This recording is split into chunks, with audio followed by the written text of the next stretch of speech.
Nagar Kurnool parliament ఎన్నికల సందర్భంగా నియోజకవర్గంలో మొదటి రోజు భారతీయ జనతా పార్టీ తరఫున పోతుగంటి భరత్ ప్రసాద్ మరియు కాంగ్రెస్ పార్టీ తరఫున మల్లు రవి వారి నామినేషన్లు దాఖలు చేయగా రెండవ రోజు భారత రాష్ట్ర సమితి పార్టీ అభ్యర్థిగా రేపల్లి శివప్రవీణ్ కుమార్ ఒక సెట్ నామినేషన్ పత్రాలు దాఖలు చేశారని నియోజకవర్గ రిటర్నింగ్ అధికారి జిల్లా కలెక్టర్ పి ఉదయ్ కుమార్ తెలిపారు.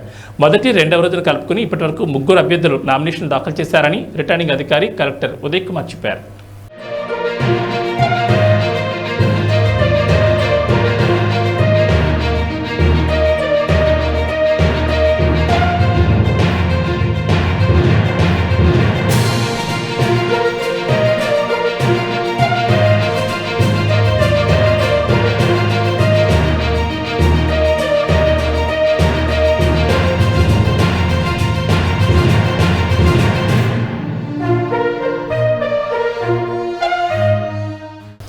నాగర్ కర్నూలు పార్లమెంట్ ఎన్నికల సందర్భంగా నియోజకవర్గంలో మొదటి రోజు భారతీయ జనతా పార్టీ తరఫున పోతుగంటి భరత్ ప్రసాద్ మరియు కాంగ్రెస్ పార్టీ తరఫున మల్లు రవి వారి నామినేషన్లు దాఖలు చేయగా రెండవ రోజు భారత రాష్ట్ర సమితి పార్టీ అభ్యర్థిగా రేపల్లి శివప్రవీణ్ కుమార్ ఒక సెట్ నామినేషన్ పత్రాలు దాఖలు చేశారని నియోజకవర్గ రిటర్నింగ్ అధికారి జిల్లా కలెక్టర్ పి ఉదయ్ కుమార్ తెలిపారు.